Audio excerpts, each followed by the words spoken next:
नमस्कार साथियों, स्वागत है आपका बैंकर 24 यूट्यूब चैनल पर। बहुत बहुत साथियों, आज की जो वीडियो का विषय है ना, वो ये है कि क्यों दमादम जो बाजार गिरता जा रहा है, गिरेगा तो कब तक गिरेगा, क्या इसके नेक्स्ट लेवल हो सकते हैं, इसके पीछे कारण क्या है जो बाजार इतना गिर रहा है, इसकी विस्तार से चर्चा कर लेंगे।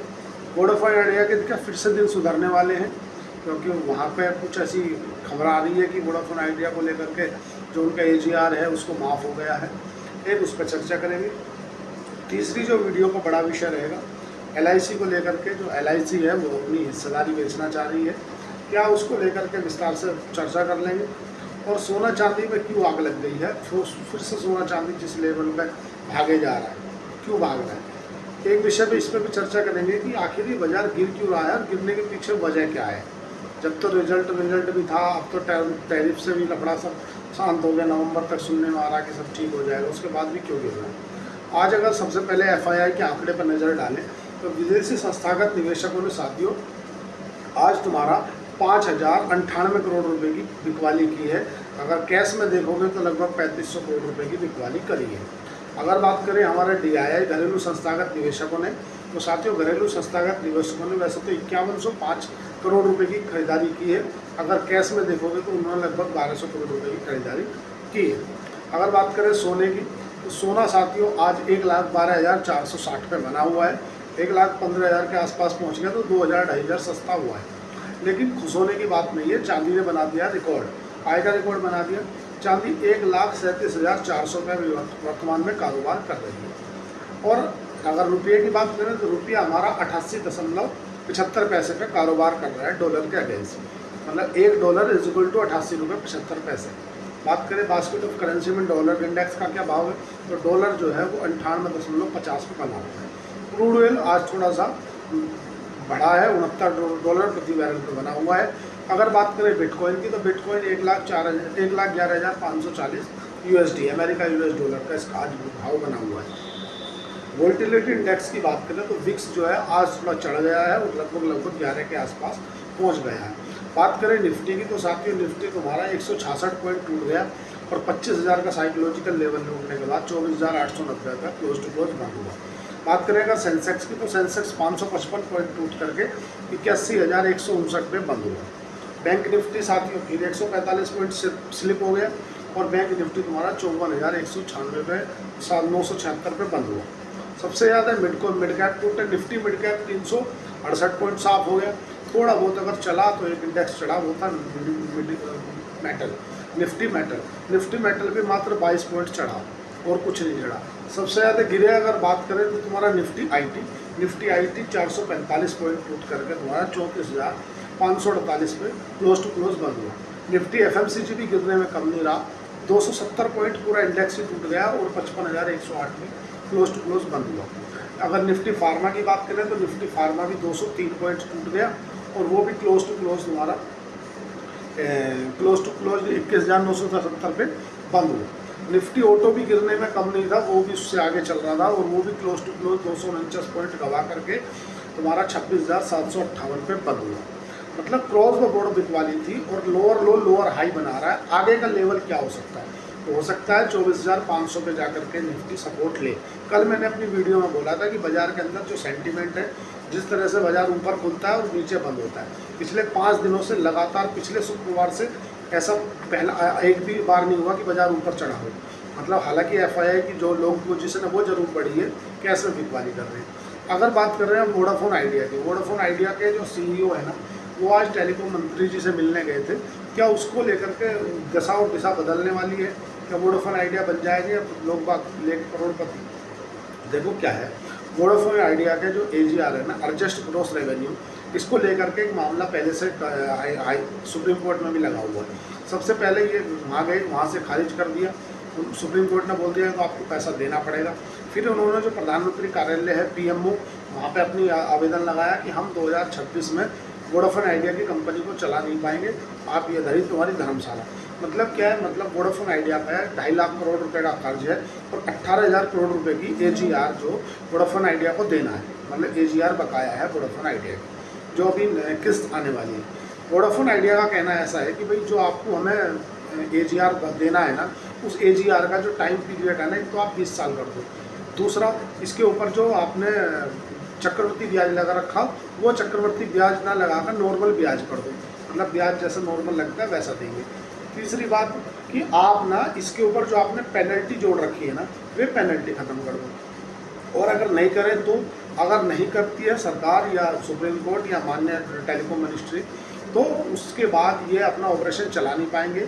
इनकी तरफ से पहले ही हाथ खड़े करे जा चुके हैं, तो नहीं चलाएंगे तो क्या होगा, क्या दिक्कत है।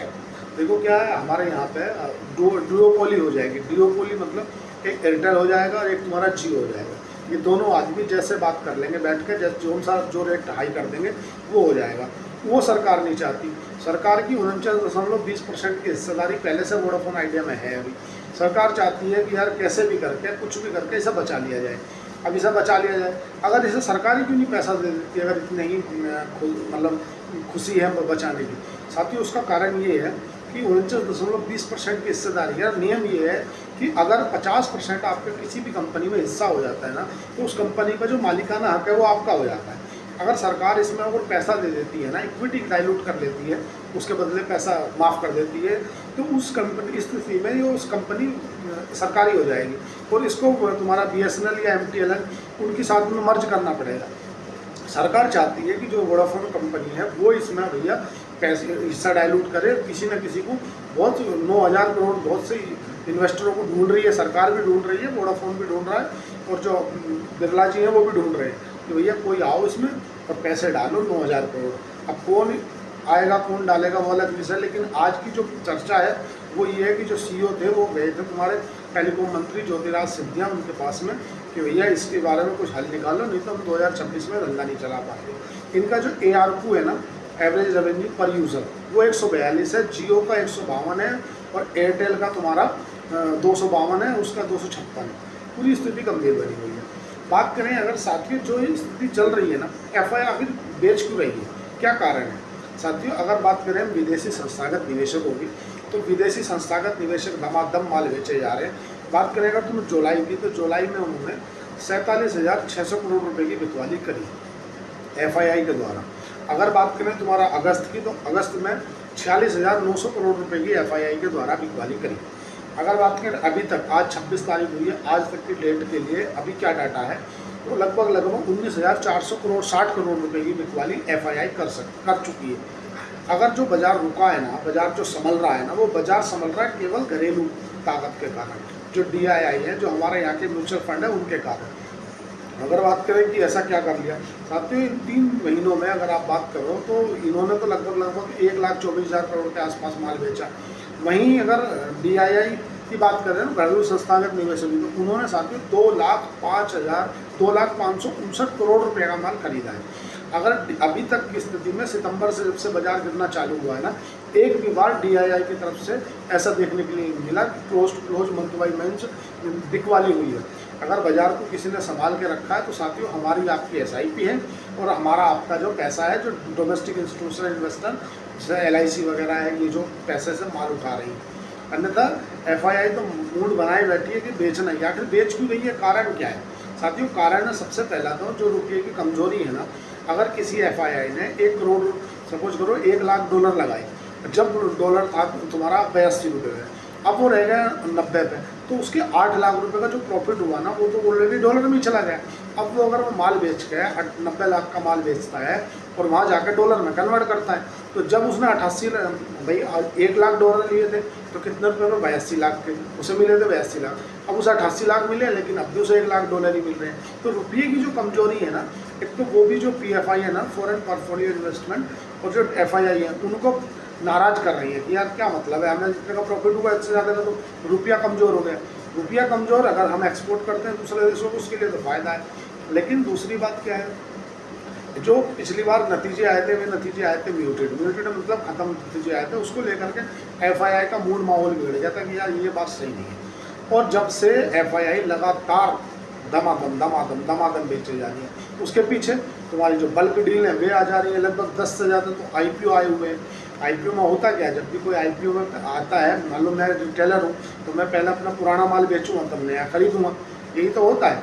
अब जब आदमी लगातार माल बेचेगा, दूसरे IPO में पैसा लगाएगा तो ये होगा। और FII तो रुपया कमज़ोर है, दूसरा सेंटीमेंट भी सही है, हमारी डील भी नहीं हुई है, तो FII घबराई हुई है कि यार ऐसा तो नहीं चल पाएगा।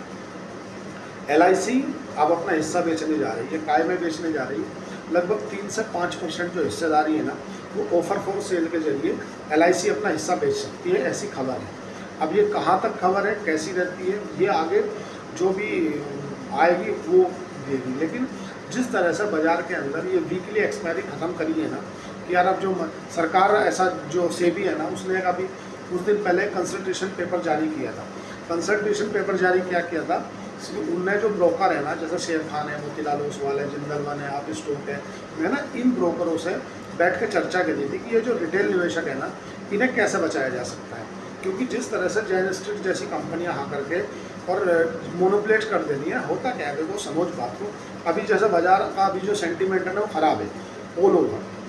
आपको क्या लग रहा है कि यार आज बाजार 24,809 पे बंद हुआ, 890 पे बंद हुआ है, मतलब बाजार अब ऊपर नहीं जा रहा, अभी बाजार का सेंटीमेंट ख़राब है। पुट कॉल रेशो देख लिया आपने सोचा कि यार मैं जो ना इसके नीचे की कॉल पुट बाय कर लेता हूँ। होता क्या है, जब फ्यूचर ऑप्शन करते हो ना आप, तो उसमें आपको अगर ऊपर जाने का आपको लग रहा है बाजार ऊपर जाएगा तो आप क्या कॉल बाय करते हो, और अगर आपको बाजार नीचे जाएगा तो उसकी पुट बाय करते हो। या ऐसा भी होता है कि आप वहाँ की, अगर तुम्हें लग रहा है कि यार बाजार नीचे जाने वाला है तो आप क्या करोगे, कॉल बेच दोगे, या ऊपर जाने वाला है तो पुट बेच दोगे। इसी तरह से FNO में कारोबार होता है।